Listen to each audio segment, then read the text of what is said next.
യേശുവും യോഗയും തമ്മിലുള്ള ബന്ധം എന്താണ്? വല്ല ബന്ധവുമുണ്ടോ? ഇത് തമ്മിൽ എന്തെങ്കിലും ബന്ധമുണ്ടെങ്കിൽ യേശുവിൻ്റെ വ്യക്തിത്വത്തെ കുറച്ചുകൂടെ വ്യക്തമായി മനസ്സിലാക്കുവാൻ ക്രിസ്ത്യാനി വിശ്വാസിക്ക് കഴിയുമോ എന്നതാണ് ഈ അന്വേഷണത്തിൻ്റെ രത്നച്ചുരുക്കം. ഇത് നിലവിലുള്ള സമീപനങ്ങളിൽ നിന്ന് വ്യത്യസ്തമാണ് എന്ന് പ്രത്യേകിച്ച് എടുത്തു പറയാതെ ഏവരും മനസ്സിലാക്കുമെന്നാണ് ഞാൻ കരുതുന്നത്. അതുകൊണ്ട് തന്നെ നിങ്ങൾ അല്പം ക്ഷമയോടെ മുൻവിധികളെ ഒരു നിമിഷത്തേക്ക് ഒന്ന് മാറ്റിവെച്ചിട്ട് തുറന്ന മനസ്സോടെ സത്യത്തെ അറിയുവാനുള്ള വാഞ്ചയിൽ ഈ അന്വേഷണ ശ്രമത്തിൽ പങ്കെടുക്കണമെന്ന് വിനീതമായി ഏവരോടും അപേക്ഷിച്ചുകൊള്ളുന്നു. യേശു പറഞ്ഞു, സത്യം നിങ്ങളെ സ്വതന്ത്രരാക്കും. സത്യത്തെ അന്വേഷിക്കുന്നതിൽ നിന്ന് നമ്മെ പിന്തിരിപ്പിക്കുന്നതും സത്യം കാണാതെ വണ്ണം നമ്മുടെ കണ്ണടച്ചു കളയുന്നതുമായ ഒരു ഘടകമാണ് മുൻവിധി. നമുക്ക് ആരെപ്പറ്റിയെങ്കിലും എന്തിനെപ്പറ്റി മുൻവിധികളുണ്ടെങ്കിൽ അവയുടെ സത്യം എന്തെന്ന് അന്വേഷിക്കുവാൻ നമുക്ക് ആന്തരികമായ സ്വാതന്ത്ര്യം ഉണ്ടാകുകയില്ല. അതുകൊണ്ട് തന്നെ യേശുവിൽ വിശ്വസിക്കുന്ന ഒരു വ്യക്തിക്ക് പോലും മുൻവിധികളുടെ അടിമകളായി സ്ഥിതി ചെയ്യുവാൻ തുടരുവാൻ സാധ്യമല്ല. മുൻവിധികൾ വെച്ച് പുലർത്തുന്നവർ യേശുവുമായി, സത്യത്തിൻ്റെ രാജാവായ യേശുവുമായി ബന്ധമുള്ളവരല്ല എന്നത് ഒരു അടിസ്ഥാന പ്രമാണമാണ്, സത്യമാണ്. ഇത് നാം തിരിച്ചറിയേണ്ട ആവശ്യമുണ്ട്. അതിനെപ്പറ്റി ഒരു ബോധവൽക്കരണം ഉണ്ടാകണമെന്ന പ്രതീക്ഷയിൽ അല്ലെങ്കിൽ ഉദ്ദേശത്തിൽ കൂടെയാണ് ഞാൻ ഈ വീഡിയോ ചെയ്യുന്നത് എന്നുകൂടി ഈ സമയത്ത് ആമുഖമായി സൂചിപ്പിക്കട്ടെ. യേശു തന്നെപ്പറ്റി നടത്തിയ പ്രസ്താവനകളിൽ ഏറ്റവും ശ്രദ്ധേയമായത് എന്ന് എനിക്ക് ബോധ്യപ്പെട്ടിട്ടുള്ളത് യോഹന്നാൻ്റെ സുവിശേഷം 10-ാം അധ്യായത്തിൻ്റെ 30-ാം വാക്യത്തിൽ ഞാൻ പലപ്പോഴും മുൻപ് ഉദ്ധരിച്ചിട്ടുള്ള വാക്യം, ഞാനും എൻ്റെ പിതാവും ഒന്നാകുന്നു, my father and I are one എന്ന പ്രസ്താവനയാണ്. ഇത് ക്രിസ്ത്യാനികൾ ഉരുവിടുന്നുണ്ടെങ്കിലും ഇതിൻ്റെ ആശയ സാധ്യതകളെ വേണ്ടതുപോലെ അന്വേഷിക്കുവാനോ പരിചയപ്പെടുവാനോ ക്രിസ്ത്യാനികൾ കൂട്ടാക്കുന്നില്ല എന്നത് ഒരു നിലവിലുള്ള യാഥാർത്ഥ്യമാണ്. അത് ഈ വീഡിയോയുടെ ഉള്ളടക്കം നിങ്ങൾ ശ്രദ്ധിച്ചാൽ അത് ബോധ്യപ്പെടും എന്നതിനെപ്പറ്റി എനിക്ക് ഉത്തമ വിശ്വാസമുണ്ട്. വേദപുസ്തകത്തിൻ്റെ പ്രത്യേകിച്ച് സുവിശേഷങ്ങളുടെ ഒരു പ്രത്യേകത, പല കാര്യങ്ങളും ഹ്രസ്വമായി സൂചിപ്പിച്ച് അതിൻ്റെ പൂർണ്ണത അന്വേഷിക്കുവാനുള്ള ചുമതല വിശ്വാസികളെ ഏൽപ്പിച്ചുകൊണ്ട് വചനം മുൻപോട്ട് പോവുകയാണ്. എല്ലാറ്റിനെയും സൂക്ഷ്മമായി വിശദീകരിക്കുന്ന ഒരു സമീപനം സുവിശേഷങ്ങളിലില്ല, പുതിയ നിയമത്തിലില്ല. എന്നതുകൊണ്ട് ലഭിച്ചിരിക്കുന്ന സൂചനകളെ അനുധാവനം ചെയ്ത് അന്വേഷിച്ച് മുൻപോട്ട് പോകുക ഒരു വിശ്വാസി പുലർത്തേണ്ട അച്ചടക്കമാണ് എന്ന സമയത്ത് ഞാൻ സൂചിപ്പിക്കുകയാണ്. വേദപുസ്തകത്തിൽ നിശബ്ദമായ പല മേഖലകളുണ്ട്, നിശബ്ദതകളുടെ മേഖലകളുണ്ട്. ഞാനതിനെ the silences of the word എന്ന പ്രയോഗം കണ്ടാണ് എൻ്റെ പല പുസ്തകങ്ങളിലും രേഖപ്പെടുത്തിയിട്ടുള്ളത്, the silences of the word. അപ്പോൾ അത് എന്നെ സംബന്ധിച്ചിടത്തോളം എൻ്റെ അന്വേഷണ ജീവിതത്തിൽ വളരെയധികം പ്രയോജനവും പ്രചോദനവും നൽകിയ ഒരു യാഥാർത്ഥ്യമാണ്. വേദപുസ്തകത്തിലെ നിശബ്ദതകൾ മനുഷ്യൻ അവൻ്റെ അന്വേഷണ ചുമതല നിർവഹിക്കുന്നതിൽ അവന് ഇടം കൊടുക്കുന്നതും പ്രേരിപ്പിക്കുന്നതുമാണ്. അത് മനഃപൂർവ്വമായി അവിടെ ആക്കി വെച്ചിട്ടുള്ളതാണ് എന്നാണ് വിശ്വസിക്കുന്നത്.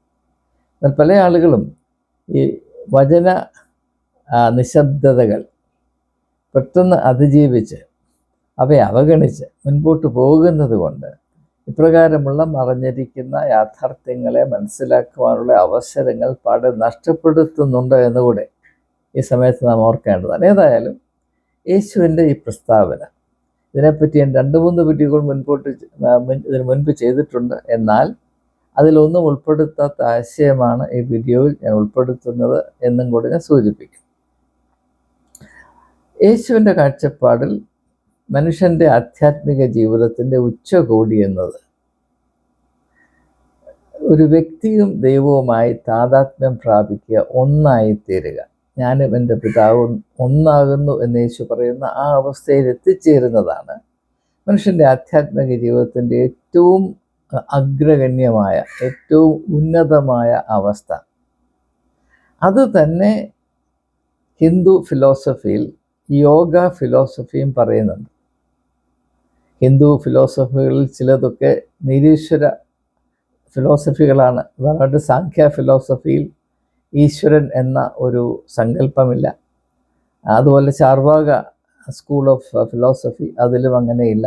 എന്നാൽ യോഗ ഫിലോസഫി വരുമ്പോൾ അത് ഈശ്വരനുമായി, ദൈവവുമായി ഒന്നായി ചേരുന്നതിന് വേണ്ടി മനുഷ്യൻ അവലംബിക്കേണ്ട മാർഗം എന്താണ്, അതിൻ്റെ അച്ചടക്കം എന്താണ് എന്ന് സൂക്ഷ്മമായി പഠിക്കുന്ന ഒരു ഹിന്ദു ഫിലോസോഫിക്കൽ സ്കൂളാണ് യോഗ സ്കൂൾ. എന്നാൽ അത് വെറും കച്ചവടവൽക്കരിക്കപ്പെട്ട് ക്രിസ്ത്യാനികൾ യേശുവിൻ്റെ സുവിശേഷത്തെ പ്രോസ്പെറിറ്റി ഗോസ്പലാക്കി അധപ്പതിപ്പിച്ച് അത് ഭൗതികമായ സമ്പാദ്യങ്ങൾ ഉണ്ടാക്കുന്നതിനും ലോകത്തിൻ്റെ ആനുകൂല്യങ്ങൾ കൂടുതൽ പിടിച്ചു പറ്റുന്നതിനുമുള്ള ഒരു മാന്ത്രിക ശക്തിയാക്കി അധപ്പതിപ്പിച്ചതുപോലെ തന്നെ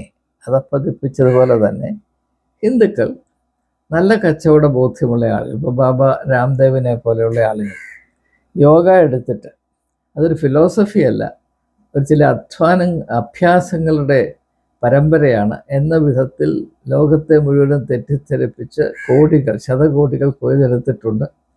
അപ്പോൾ ഇത് രണ്ടും പ്രോസ്പെറിറ്റി ഗോസ്പലുകളാണ്. ക്രിസ്ത്യാനികളുടെ പ്രോസ്പെറിറ്റി ഗോസ്പൽ എന്നതുപോലെ തന്നെയാണ് ഹിന്ദുക്കളുടെ യോഗ അഭ്യാസങ്ങൾ. ഇത് രണ്ടും ലൗകികമായ താല്പര്യങ്ങളെ മാത്രം ഉദ്ദേശിച്ച് ജനങ്ങളുടെ ബലഹീനതകളെ ചൂഷണം ചെയ്ത് വലിയ കൊള്ളലാഭം ഉണ്ടാക്കുന്നതിന് വേണ്ടി നടത്തുന്ന ദുരുദ്ദേശപരമായ പ്രസ്ഥാനങ്ങളാണ് എന്ന് ഞാൻ ഹ്രസ്വമായൊന്ന് സൂചിപ്പിക്കുക മാത്രമേ ചെയ്യുന്നുള്ളൂ. കൂടുതലായി പറയാനുണ്ട്, നിങ്ങൾക്ക് അറിയാം. അപ്പോൾ യോഗ ഫിലോസഫിയിൽ പറയുന്നത് മനുഷ്യൻ്റെ ഏറ്റവും പരമമായ ആവശ്യം ദൈവവുമായി താതാത്മ്യം പ്രാപിക്കുക, ടു അറ്റൈൻ വൺനെസ് വിത്ത് ഈശ്വര ഈസ് ഗോഡ്. അതിനുവേണ്ടിയാണ് യോഗ പ്രാക്ടീസസ്, യോഗ ഫിലോസഫി അറിയുകയും അതിൻ്റെ ക്രിയകൾ, അതിൻ്റെ അച്ചടക്കം പാലിക്കുകയും ചെയ്യേണ്ടത് എന്നാണ് ഇതിൻ്റെ ഏറ്റവും പ്രധാനപ്പെട്ട കാഴ്ചപ്പാട്. അപ്പോൾ അങ്ങനെ ആ ഒരു മഹനീയമായ ആത്മീയ അവസ്ഥയിൽ എത്തിച്ചേരുന്നതിന് യോഗ 8 സ്റ്റേജസ്, അതിന് അങ്കാസ് എന്നാണ് പറയുന്നത്. 8 അങ്കാസ് പ്രസ്താവിക്കുന്നുണ്ട്.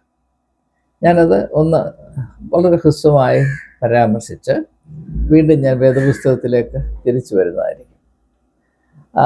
ആദ്യത്തെ ഇതല്പം ശ്രദ്ധിച്ച് കേൾക്കേണ്ട ആവശ്യമുണ്ട്, എന്നാൽ കേട്ടാൽ മനസ്സിലാക്കാൻ വളരെ എളുപ്പമാണ് എന്നും കൂടെ അനുഭവത്തിൽ നിന്ന് ഞാൻ സാക്ഷ്യപ്പെടുത്തുകയാണ്. ആദ്യത്തെ സ്റ്റേജ് എന്ന് പറയുന്നത് Yama, YAMA, യാമ.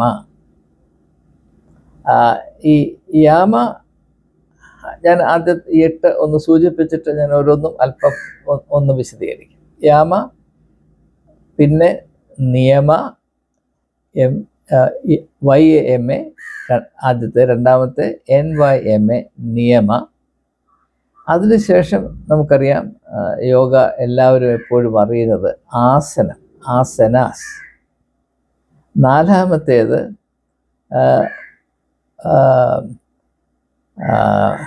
Breath control, pranayama. അഞ്ചാമത്തേത് സെൻസസ് കൺട്രോൾ ചെയ്യുക, നമ്മുടെ ഇന്ദ്രിയങ്ങൾ സെൻസസ് കൺട്രോൾ ചെയ്യുക. അത് ഭൗതികമായ ലൗകികമായ കാര്യങ്ങളിൽ നിന്ന് തിരിച്ചെടുത്തിട്ട് ഇപ്പോൾ അവ നമ്മുടെ 5 സെൻസസും, 5 ഇന്ദ്രിയങ്ങൾ ഈ ലോകത്തിൻ്റെ സ്വാധീനത്തിലാണ്, ലോകത്തോടുള്ള ബന്ധത്തിലാണ്. അത് അവിടെ നിന്നും തിരിച്ച് നമ്മളിലേക്ക് കൊണ്ടുവരിക. അതിന് പറയുന്ന പ്രത്യാഹാര, പ്രാണായാമ, പ്രത്യാഹാര. പിന്നെ അതിനുശേഷം മനസ്സിനെ നിയന്ത്രിക്കുക. മനസ്സ് നിയന്ത്രിക്കുമ്പോൾ മനസ്സിനെ കേന്ദ്രീകരിക്കുക. അതിന് പറയുന്ന ധാരണ. അതിനുശേഷം ധ്യാന. ക്രിസ്ത്യാനികളുടെ ഇടയിൽ ധ്യാന ഗുരുക്കന്മാരുണ്ടല്ലോ. ധ്യാന ഗുരുക്കന്മാർ, നമ്മൾ പണ്ട് കേട്ടിട്ടില്ലാത്ത ധ്യാന ഗുരുക്കന്മാർ ഇപ്പോൾ വളരെയധികം പ്രാധാന്യത്തോടെ നമ്മുടെ ഇടയിൽ തലയുയർത്തി ഉണ്ടല്ലോ. അത് യോഗ ഫിലോസഫിയിൽ നിന്ന് കടമെടുത്തതാണ് എന്ന് ക്രിസ്ത്യാനികൾക്ക് ഒന്ന് മനസ്സിലാകണം എന്നുകൂടെ വിചാരിച്ചിട്ടാണ് ഞാനിത് ചെയ്യുന്നത്. അവസാനം ധ്യാനത്തിൻ്റെ ഫൈനൽ സ്റ്റേജാണ് സമാധി. ഇതാണ് യോഗ എന്ന് പറയുന്ന ഈ ഒരു സ്കൂൾ ഓഫ് ഫിലോസഫിയുടെ 8 അംഗാസ്.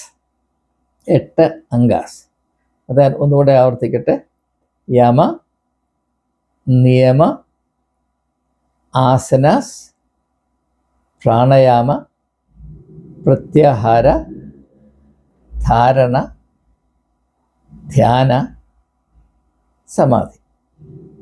ഓർത്തിരിക്കാൻ വലിയ പ്രയാസമൊന്നുമില്ല ഈ 8. ഇനിയും ആദ്യത്തെ കാര്യം മാത്രം എടുക്കാം. എന്താണ് യാമ? YAMA. അതെന്താണ്? സ്വയം ശുദ്ധീകരിക്കാൻ. ദൈവത്തോട് അടുക്കുന്നതിന് മനുഷ്യൻ അവൻ്റെ ഉള്ളിലെ അഴുക്കല്ല, അവനാകുന്ന അഴുക്കിനെ ഒന്ന് കഴുകി വൃത്തിയാക്കിയിട്ട് വേണം എന്നത് ക്രിസ്ത്യാനികളും അറിയുന്ന കാര്യമാണ്. ഇപ്പോൾ 51-ാം സങ്കീർത്തനം നാം ഒന്ന് വായിച്ചാൽ, മനുഷ്യൻ്റെ ഉള്ളിലെ അഴുക്കിരിക്കുന്നിടത്തോളം കാലം അവൻ ദൈവത്തിൽ നിന്ന് അകൽച്ചയിൽ മാത്രം വസിക്കുവാൻ അർഹതയുള്ളവനാണ്. എന്നാൽ ഈ ഉള്ളു കഴുകിക്കളയേണ്ട ദൈവമാണ്. ഈ സോപ്പ് കൊണ്ട് എൻ്റെ ഉള്ളിനെ കഴുകണമേ, അന്തർഭാഗത്തെ സത്യമല്ലോ നീ ഇച്ഛിക്കുന്നത്, നീ എന്നെ വിശുദ്ധമാക്കിയാൽ ഞാൻ നിൻ്റെ വഴികളെ പ്രസ്താവിക്കും എന്ന് ദാവീദ് രാജാവ് പറയുന്നു. അപ്പോൾ ശുദ്ധീകരണത്തിൻ്റെ ആവശ്യം തിരിച്ചറിയാത്ത ഒരു ആത്മീയ പാരമ്പര്യവും ഈ ഭൂമിയുടെ പരപ്പിലില്ല. അത് തന്നെ നാം ഇവിടെ കാണുകയാണ്. അതാണ് യമ എന്ന് പറയുന്നത്, YAMA. അതെങ്ങനെയാണ് സാധിക്കുന്നത് എന്നുള്ളതാണ്. എന്തൊക്കെയാണ് അശുദ്ധി എന്ന് പറയുമ്പോൾ, ഹിന്ദു ചിന്തയിൽ കഴിഞ്ഞ പിറവികളിൽ, പാസ്റ്റ് ബർത്ത്സ്, കഴിഞ്ഞ ജന്മങ്ങളിൽ എല്ലാ ജീവാത്മാക്കളും ആർജിച്ചെടുത്ത അഴുക്കുകളുണ്ട്, കാർമിക് ഡെറ്റ്സ് ഉണ്ട്. അത് മാറ്റിക്കളഞ്ഞാൽ മാത്രമേ നമുക്ക് ഈ വിശുദ്ധി പ്രാപിപ്പാൻ സാധ്യമാകുകയുള്ളൂ. പക്ഷെ അത് മാത്രം പോരാ. അങ്ങനെയുള്ള കഴിഞ്ഞ കാലത്തെ നമ്മുടെ ജീവിതത്തിൽ, വ്യക്തിത്വത്തിൽ കുമിഞ്ഞുകൂടിയ അഴുക്കുകൾ മാറ്റിക്കളയുന്നതിനോടൊപ്പം തന്നെ നമ്മുടെ ഉള്ളിൽ നല്ല നല്ല ചിന്തകൾ കൊണ്ട് നിറയ്ക്കണം. അതിൻ്റെ മാർഗം സ്റ്റഡി ഫിലോസഫി, ഈ ദാർശനികമായ ആശയങ്ങൾ കൊണ്ട് ഉള്ളു നിറയ്ക്കണം, സത്യം കൊണ്ട് ഉള്ളു നിറയ്ക്കണം. മാത്രവുമല്ല, മൂന്നാമത് നമ്മുടെ ശ്രദ്ധ ദൈവത്തെങ്കിലേക്ക് തിരിക്കണം. ടേൺ ടു ഈശ്വരിലേക്ക് തിരിയുക. 3 ഘടകങ്ങളാണ്. Wash yourself of the previous accumulated karmic dirt or debt. 2, fill yourself with philosophical insights, വെളിച്ചം. 3, ഈശ്വരനിലേക്ക് ശ്രദ്ധ ചെലുത്തുക. ഇതാണ് ആദ്യത്തെ ഘട്ടം. എന്ന് മാത്രവുമല്ല, ഈ യമ എന്ന് പറയുന്നതിനകത്ത് 5 പ്രാക്ടീസസ് ഉണ്ട്. അത് നാം ഒന്ന് പരിചയപ്പെടുമെങ്കിൽ, അതിൻ്റെ ആദ്യത്തെ ഭാഗമാണ് അഹിംസ. അതായത് give up violence all together. നമുക്കറിയാം, ഗെത്സമന തോട്ടത്തിൽ വെച്ച് യേശു പറയുന്നുണ്ടല്ലോ, വാൾ ഉറയിലിടുക, വാളെടുക്കുന്നവൻ വാളാൽ നശിച്ചു പോകും. നാം വയലൻസ്, അതായത് ബലപ്രയോഗം, ശക്തി, അതിൽ വിശ്വസിക്കുന്നുവെങ്കിൽ നമുക്ക് ദൈവത്തോട് അടുക്കുവാൻ സാധ്യമല്ല. നാം ദൈവത്തെ ശക്തിമാനായിട്ടാണ് അറിയുന്നത്, പക്ഷേ അതിലൊരു അപാകതയുണ്ട്. ദൈവം ശക്തിയെ ഉപേക്ഷിക്കുന്നവനാണ്. കാരണം ദൈവം സ്നേഹമാണ്. സ്നേഹത്തിൻ്റെ സ്വഭാവം ഭുജബലമല്ല, പിന്നെയോ എല്ലാറ്റിനെയും സഹിക്കാനും ക്ഷമിപ്പാനുമുള്ള അനന്തമായ ആ ഒരു മനസ്സാണ്, ആ ഒരു സന്നദ്ധതയാണ്. അതും ഈ ശക്തിപ്രയോഗവും തമ്മിൽ ഒരു പൊരുത്തവും ഉണ്ടാകാൻ സാധ്യമല്ല. അപ്പോൾ ആദ്യമായി നമ്മെ തന്നെ ശുദ്ധീകരിക്കുന്ന പ്രക്രിയയുടെ ആദ്യ ഭാഗമായിട്ട് എന്താണ്? പ്രാക്ടീസ് അഹിംസ. ശക്തിപ്രയോഗം, മറ്റുള്ളവരെ അടിച്ചമർത്തുക, അവർക്കെതിരെ ബലപ്രയോഗം, ബലത്തിലുള്ള മനുഷ്യൻ്റെ വിശ്വാസം ഉപേക്ഷിച്ചാൽ മാത്രമേ ദൈവത്തോട് ഉള്ള സംസർഗം പാലിപ്പാനും നമുക്ക് കഴിയുകയുള്ളൂ എന്നതാണ് ഈ യോഗ ഫിലോസഫിയുടെ ഒരു പ്രത്യേകമായ ഊന്നൽ. രണ്ടാമതായിട്ട് ഇവിടെ പറയുന്നത്, അതായത് സെൽഫ് പ്യൂരിഫിക്കേഷൻ്റെ യമ എന്ന ആദ്യത്തെ അംഗ, അതിന് സംബന്ധമായിട്ടാണെന്നത് കുറച്ചുകൂടെ വിശദമായിട്ട് മനസ്സിലാക്കുമ്പോൾ അതിൻ്റെ സെൽഫ് പ്യൂരിഫിക്കേഷൻ്റെ ആദ്യത്തെ ഭാഗം എന്താണ്? അഹിംസ. ഇപ്പോൾ ഹിന്ദു മതത്തിൻ്റെ ഏറ്റവും വലിയ സംരക്ഷകരായി നിൽക്കുന്ന ഹിന്ദുത്വ, അവരുടെ വിശ്വാസം, അവരുടെ ആശയം ബലപ്രയോഗത്തിലാണ്. അവർ ഹിന്ദുമതത്തിൻ്റെ പ്രതിനിധികളാണോ, ഹിന്ദുമതത്തെ ദുഷിക്കുന്നവരാണോ എന്ന് തിരിച്ചറിയാനുള്ളൊരു മാർഗം ഞാനിവിടെ സൂചിപ്പിക്കുകയാണ്, അഹിംസ. ഗാന്ധി എന്തുകൊണ്ട് അഹിംസ പാലിച്ചു എന്ന് ചോദിച്ചാൽ, അദ്ദേഹം ഈ ഒരു ദാർശനിക ആത്മീയ ദർശനത്തിൽ വിശ്വസിച്ചു എന്നതുകൊണ്ടാണ്. അപ്പോൾ ആദ്യത്തെ ഘട്ടം അഹിംസ. രണ്ടാമത് സത്യത്തിൽ അടിയുറച്ച് നിൽക്കുക, commit yourself to truth. ആദ്യം അഹിംസ, രണ്ടാമത് commit yourself to truth, മൂന്നാമത് അതിനോട് അടുപ്പമുള്ള pledge that you will never steal, you will not steal anything from anyone. അത് ഈ സ്കൂളിൻ്റെ ഒരു പ്രധാനപ്പെട്ട ഭാഗമാണ്. നാലാമത് കോൺകർ യുവർ ഡിസയേഴ്സ്. അത് പ്രത്യേകിച്ച് നാലാമത് ലൈംഗികമായ വിജയം പ്രാപിക്കുക, ഓവർകം സെക്ഷൽ ഡിസയേഴ്സ്. അതിനാണ് ബ്രഹ്മചര്യ എന്ന് പറയുന്നത്. ബ്രഹ്മചര്യ അത് ക്രിസ്ത്യാനികൾ, പ്രത്യേകിച്ച് കത്തോലിക്ക പുരോഹിതന്മാർ പാലിക്കേണ്ട ഒരു അച്ചടക്കമാണ് ബ്രഹ്മചര്യ. അത് ഇവിടെ നിന്ന് കടമെടുത്താണ്, നിങ്ങൾക്കറിയാമല്ലോ, ഇതിപ്പോൾ ബോധ്യമായല്ലോ ബ്രഹ്മചര്യ. പക്ഷേ അത് പേരിന് വേണ്ടി എടുക്കുന്നുവെങ്കിലും അത് പാലിക്കുന്നതിൽ പരാജയപ്പെടുന്നു. എന്തുകൊണ്ട് പരാജയപ്പെടുന്നു എന്നത് നമുക്ക് അന്വേഷിച്ച് മനസ്സിലാക്കാൻ ഒരു പാടുമില്ല. ഞാൻ ഈ അവതരിപ്പിക്കുന്ന പല ആശയങ്ങളും അതിലേക്ക് വെളിച്ചം വീശുന്നതാണ്. അപ്പോൾ ബ്രഹ്മചര്യ. അവസാനമായിട്ട് അപരിഗ്രഹ. അപരിഗ്രഹ എന്ന് പറഞ്ഞാൽ എല്ലാ ആഗ്രഹങ്ങളെയും ഉപേക്ഷിക്കുക, റിനൗൺസ് ഓൾ ഡിസയേഴ്സ്. അപ്പോൾ ഇതാണ് ഈ യോഗ ഫിലോസഫിയുടെ 8 അംഗങ്ങളിലെ ആദ്യത്തെ അംഗമായ യമ എന്ന് പറയുന്ന ആ ഒരു ഘട്ടം അതിലടങ്ങിയിരിക്കുന്നത്. അപ്പോൾ യമ എന്ന് പറയുന്ന ഘട്ടം സ്വയത്തെ ശുദ്ധീകരിക്കുന്നതാണ്. അതെല്ലാ ആത്മീയ പാരമ്പര്യങ്ങളും ഒന്നുപോലെ നിഷ്കർഷിക്കുന്നതാണ്. പക്ഷെ വളരെ സൂക്ഷ്മമായി ഇവിടെ അത് ഓരോ ഘട്ടങ്ങളായി ചിത്രീകരിച്ചിരിക്കുന്നു. അതെന്തൊക്കെയാണ് നമുക്കൊന്നുകൂടെ ഒന്ന് ഓർത്തിരിക്കാം. അഹിംസ, കമ്മിറ്റ്മെൻറ്റ് ടു ട്രൂത്ത്, സത്യത്തെ പറ്റിയുള്ള വിധേയത്വം. അതാണ് യേശു സത്യമാണെന്ന് പറയുന്നത്. യേശു സത്യമായതുകൊണ്ടാണ് വാൾ ഉറയിലിടാൻ പറയുന്നത്. ഒരിക്കലും ഈ ബലപ്രയോഗത്തിൻ്റെ മാർഗത്തിൽ സഞ്ചരിക്കരുത് എന്ന് പറയുന്നത്. മൂന്നാമത് മോഷ്ടിക്കരുത്, 10 കൽപ്പനയിലുള്ളതാണ്, മോഷ്ടിക്കരുത്. നാലാമത് ലൈംഗികമായ വികാരങ്ങൾക്ക് നിങ്ങൾ അടിമയാകരുത്, ബ്രഹ്മചര്യ. അഞ്ചാമത് നിങ്ങൾ മോഹങ്ങളുടെ അടിമകളാകരുത്, അപരിഗ്രഹ. ആഗ്രഹങ്ങൾ, മോഹങ്ങൾ, സാക്രിഫൈസ് യുവർ ഡിസയേഴ്സ്. വളരെ കൃത്യമാണ്, വളരെ വ്യക്തമാണ്. അപ്പോൾ ആദ്യത്തേത് നാം അങ്ങനെ മനസ്സിലാക്കി, യമ. രണ്ടാമത്തെ എന്താണ്? നിയമ. നിയമ എന്ന് പറഞ്ഞാൽ അളക്കുക എന്നാണ്. അളക്കുക, മെഷർ യുവർ സെൽഫ്. അപ്പോൾ അതൊരു നാം എങ്ങനെയാണ് നമ്മെ തന്നെ അളക്കേണ്ടത്? അതിന്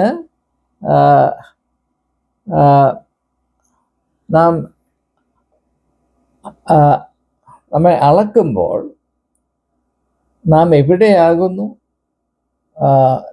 ആയിരിക്കുന്ന നമ്മുടെ അവസ്ഥ എന്താണ്, അതിനെ കൃത്യമായി മനസ്സിലാകത്തക്കവണ്ണം അതിൻ്റേതായ അച്ചടക്കങ്ങൾ പാലിക്കുക. നിയമം കഴിയുമ്പോൾ പിന്നെ ഉള്ളത് പോസ്റ്റേഴ്സാണ്. ഏതെല്ലാം വിധത്തിൽ, ഏതെല്ലാം രീതിയിൽ നാം ഇരിക്കുന്നു, ഏതെല്ലാം വിധത്തിൽ നാം ഇരിക്കുന്നു. നമുക്കറിയാം, എന്നെപ്പോലൊരു വ്യക്തിക്ക് ഉള്ള ശാരീരികമായ പ്രശ്നങ്ങൾ ഒട്ടുമുക്കാലും പോസ്റ്റേഴ്സ് റിലേറ്റഡ് ആണ്. കാരണം നമ്മൾ സാധാരണ ഇരിക്കുന്ന വിധം ശരിയല്ല. ഇപ്പോൾ തന്നെ ഞാൻ ഇരിക്കുന്ന വിധത്തിൽ എൻ്റെ നട്ടെല്ല് വളഞ്ഞാണ് ഇരിക്കുന്നത്. ഞാൻ ഇങ്ങനെയാണ് ഇരിക്കേണ്ടത്, പക്ഷേ ഞാൻ ഇങ്ങനെയാണ് ഇരിക്കുന്നത്. അതുകൊണ്ടുള്ള പോസ്റ്റേഴ്സ്, അപ്പോൾ അതൊരു പോസ്റ്ററിന് വലിയ പ്രാധാന്യമുണ്ടെന്ന് നമുക്കറിയാം. അപ്പോൾ അതിനുശേഷം അത് മാത്രം പോരാ, നമ്മുടെ ശ്വാസത്തെ നിയന്ത്രിക്കണം. നമ്മുടെ പോസ്റ്ററിനെ നിയന്ത്രിക്കണം, നമ്മുടെ ശ്വാസത്തെ നിയന്ത്രിക്കണം. പോസ്റ്ററിനെ നിയന്ത്രിക്കുന്നതാണ് ആസനാസ്, ശ്വാസത്തെ നിയന്ത്രിക്കുന്നതാണ്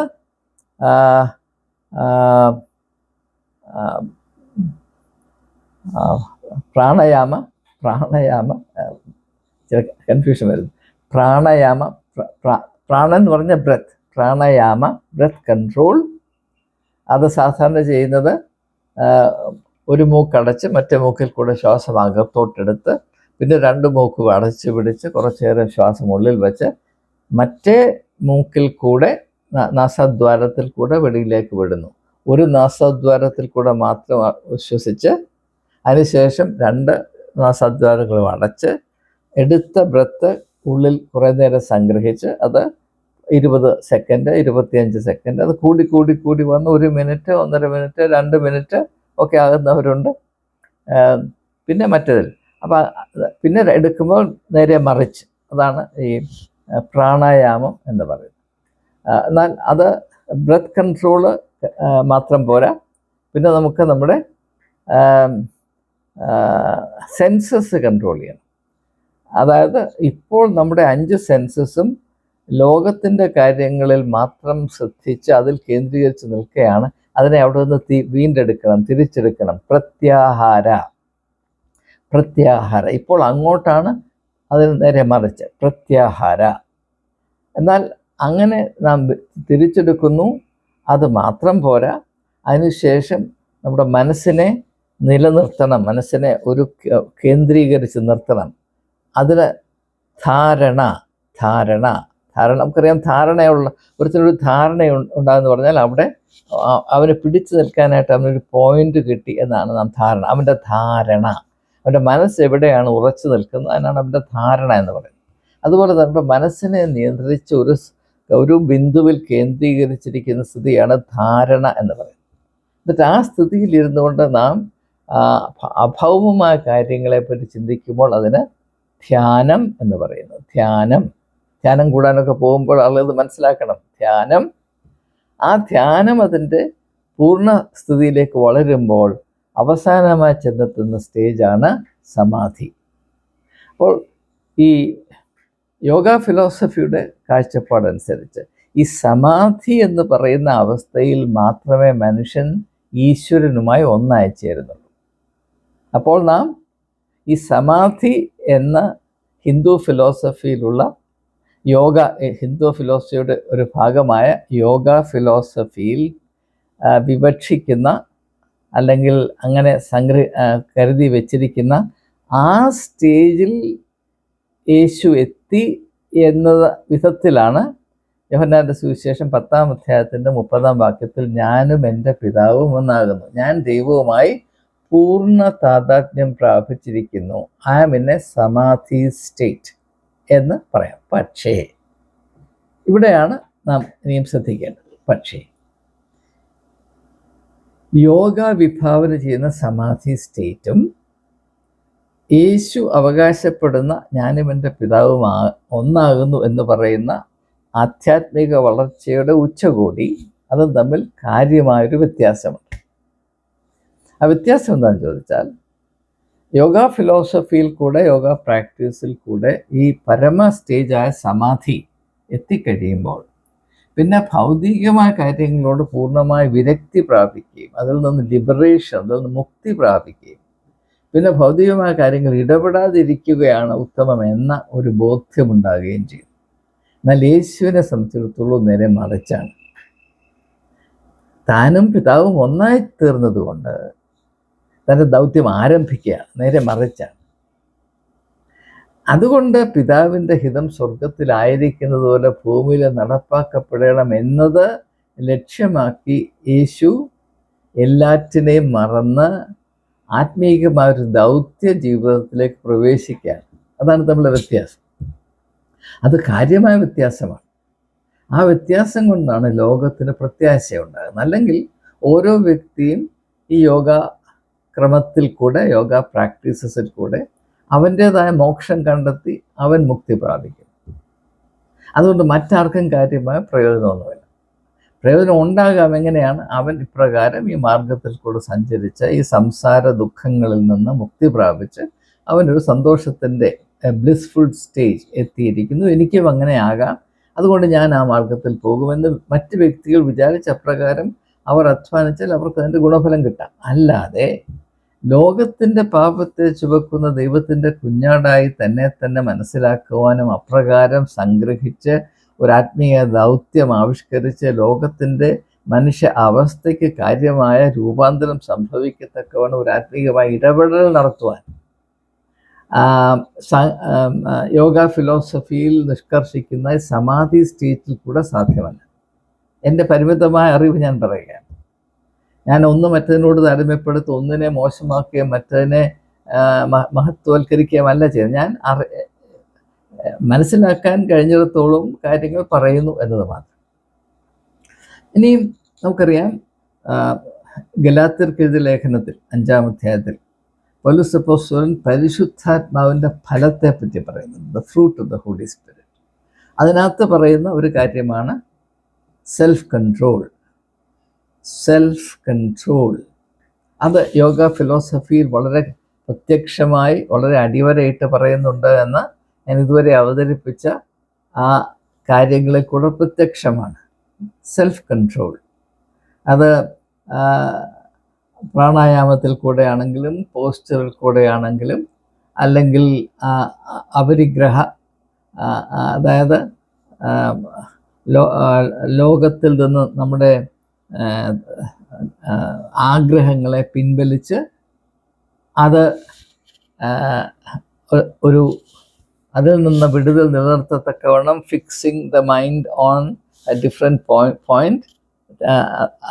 അത് അതിനുശേഷം meditation, dharana is fixing the mind, aparigraha withdrawing the mind, withdrawing all the 5 senses from their worldly obsessions, then concentrating everything on one point. അതാണ് ധാരണ. അതിനുശേഷമാണ് മെഡിറ്റേഷൻ അല്ലെങ്കിൽ ധ്യാനം, പിന്നെയാണ് സമാധി. അപ്പോൾ ഇതിൻ്റെ എല്ലാം ഉദ്ദേശം എന്താണ്? സെൽഫ് കൺട്രോളാണ്. ആ സെൽഫ് കൺട്രോൾ ക്രിസ്ത്യൻ ദർശനത്തിൽ എന്താണ്? പരിശുദ്ധാത്മാവിൻ്റെ ദാനമാണ്. ഇവിടെ ഒരു പ്രശ്നം എന്താണെന്ന് ചോദിച്ചാൽ, ഇത് നാം ദാനമാണെന്ന് പറഞ്ഞ് അതിനുവേണ്ടി നമുക്കൊന്നും ചെയ്യാനില്ല എന്ന ഒരവസ്ഥയിൽ നാം എത്തിച്ചേർന്നു. അത് പ്രാവർത്തികമായ ഒരു സത്യമല്ല എന്നതാണ് എൻ്റെ അഭിപ്രായം. ഇതെൻ്റെ അഭിപ്രായമാണ്, നിങ്ങൾ ചിന്തിക്കണം. നാം ഈ സെൽഫ് കൺട്രോൾ പരിശുദ്ധാത്മാവിൻ്റെ ദാനമാണ് പറഞ്ഞിരുന്നിരുന്നിരുന്നിരുന്ന് നമുക്കുള്ള സെൽഫ് കൺട്രോൾ കൂടെ പോയി എന്നതാണ് വ്യാവഹാരികമായ സത്യം. The reality of our worldly life is the Christians are today suffering from an utter loss of self-control. യാതൊരു വിധത്തിലും സ്വയത്തെ നിയന്ത്രിക്കുവാനുള്ള കഴിവ് ക്രിസ്ത്യാനികൾക്ക് ഇല്ലാത്തൊരവസ്ഥയിലാണ്. അതുകൊണ്ടാണ് ലോകത്തിലെമ്പാടും പ്രത്യേകിച്ച് പുരോഹിത വർഗത്തെ പറ്റിയുള്ള റിപ്പോർട്ടുകൾ വരുന്നത് നമ്മെ ഞെട്ടിപ്പിക്കുന്നതാണ്. അതിൻ്റെ പ്രധാനപ്പെട്ട കാരണം, നമ്മൾ ഈ പരിശുദ്ധാത്മാവിൻ്റെ ദാനമായി സ്വയനിയന്ത്രണത്തെ, ആത്മനിയന്ത്രണത്തെ കണ്ട് നമുക്ക് അതിനെപ്പറ്റി ഒന്നും ചെയ്യാനില്ല, എല്ലാം പരിശുദ്ധാത്മാവ് ചെയ്തോളും എന്ന് പറഞ്ഞിരുന്ന് അതിനുവേണ്ടി ഒരു വിരൽ പോലും അനക്കാതിരുന്നത് കൊണ്ട് ഉള്ള നിയന്ത്രണം കൂടെ വിട്ടുപോയി. ഇപ്പോൾ കൺട്രോൾ ബ്രേക്ക് ഇല്ലാത്ത വണ്ടിയായിട്ട് നടന്ന് അവിടെ ഇവിടെ മുട്ടുകയാണ്. അതുകൊണ്ടാണ് ഞാൻ ഈ വിഷയം നിങ്ങളുടെ ശ്രദ്ധയിൽപ്പെടുത്തുവാൻ താല്പര്യപ്പെടുന്നത്. ഹിന്ദു ദർശനത്തിൽ സ്വയനിയന്ത്രണം പാലിക്കുക എന്നുള്ളത് അത്ര എളുപ്പമുള്ള കാര്യമല്ല. അതിനുവേണ്ടി നന്നേ പരിശ്രമിക്കണം, പ്രത്യേകിച്ച് കരുതുകയും ശ്രദ്ധിക്കുകയും അതിൻ്റേതായ അച്ചടക്കം പാലിക്കുകയും ചെയ്യണമെന്ന് നിഷ്കർഷിക്കുന്നതിൽ പ്രാവർത്തികമായ അർത്ഥമുണ്ട്, സത്യമുണ്ട്, നാം ഗൗനിക്കേണ്ട യാഥാർത്ഥ്യമുണ്ട്. വാസ്തവത്തിൽ ഇസ്ലാമിക ചിന്തയിലുള്ള ജിഹാദ്, യഥാർത്ഥത്തിലുള്ള ജിഹാദ്, ഓരോ വ്യക്തിയും അവൻ്റെ ദുഷിച്ച പ്രവണതകൾക്കെതിരെ നടത്തുന്ന യുദ്ധമാണ്. അത് മാത്രമാണ് ഹോളി വോർ. അതിനെ തെറ്റിദ്ധരിപ്പിച്ച് ഇസ്ലാമിക സംസ്കാരത്തെ അല്ലെങ്കിൽ ആധിപത്യത്തെ ലോകത്തിൻ്റെ മേൽ അടിച്ചേൽപ്പിക്കാനുള്ള യുദ്ധമാക്കി, ബാഹ്യലോകത്തോടുള്ള യുദ്ധമാക്കി തെറ്റിദ്ധരിപ്പിച്ചു. തികച്ചും തെറ്റാണ്. The only holy war is a war you fight against your own lower animal-like instincts. അത് തന്നെയാണ് യോഗ ഫിലോസഫിയും പറയുന്നത്.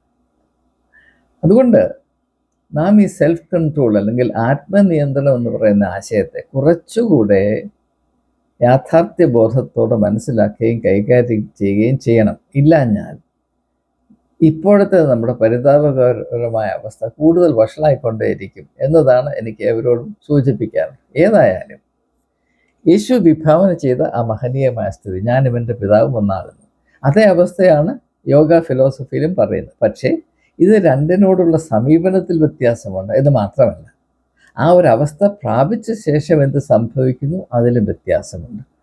എന്നാൽ അതുപോലെ തന്നെ അടിവരയിട്ട് എനിക്ക് പറയാനുള്ളത്, അതിൽ പ്രധാനപ്പെട്ട ഘടകമായ ആത്മനിയന്ത്രണം, അതിനെപ്പറ്റി യോഗ ഫിലോസഫിയിലെ ചിന്ത നമ്മളേവരെയും ചിന്തിപ്പിക്കേണ്ടതാണ്.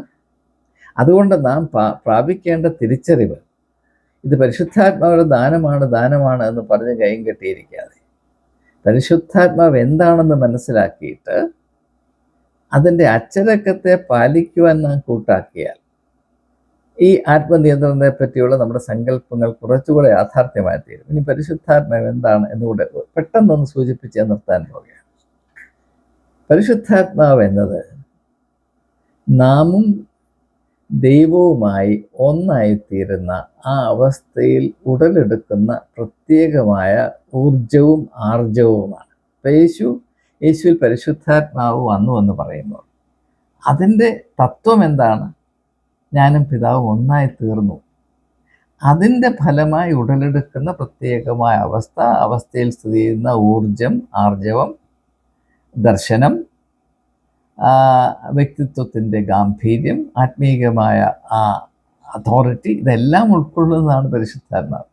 നമ്മളതിനെല്ലാം ഒരു മാന്ത്രികമാക്കി മാറ്റി അർത്ഥമില്ലാത്തതാക്കി, പരിശുദ്ധാത്മാവ് വന്നാൽ ഉടനെ മനുഷ്യൻ മറുഭാഷ പറയും, മറുഭാഷ എന്ന് പറഞ്ഞാൽ ഇങ്ങനെയാണ് അങ്ങനെയാണ്, അതിൻ്റെ കെയർ ഓഫിൽ ആളുകളെ കളിപ്പിക്കാം, കോടികൾ കൊയ്തെടുക്കാം, ഇങ്ങനെ ഇത് വികൃതമാക്കി, ഇത് ചപ്പും ചവറുമാക്കി, കുരങ്ങിൻ്റെ കയ്യിൽ കിട്ടിയ പൂമാല പോലെ വികൃതമാക്കി നശിപ്പിച്ചിരിക്കുന്ന ഒരു സാഹചര്യത്തിൽ ഇതിനെ കുറച്ചുകൂടെ വ്യക്തമായി മനസ്സിലാക്കുവാൻ ഈ ചിന്തകൾ സഹായിക്കുമെന്ന പ്രത്യാശയിലാണ് ചിലരെയൊക്കെ പ്രകോപിക്കും എന്നത് മുന്നമേ വ്യക്തമായി തിരിച്ചറിഞ്ഞിട്ടും അത് വരുത്തുന്ന നഷ്ടങ്ങൾ സന്തോഷത്തോടെ സ്വീകരിച്ച് സത്യം കുറച്ചുകൂടെ വ്യക്തമായി എന്നെ കേൾക്കുകയും എന്നോട് സഹകരിക്കുകയും ചെയ്യുന്ന സഹോദരങ്ങൾക്ക് ഇടയാകണമേ എന്ന താല്പര്യത്തിലും പ്രാർത്ഥനയിലുമാണ് ഞാൻ ഈ വീഡിയോയിലെ ഉള്ളടക്കങ്ങൾ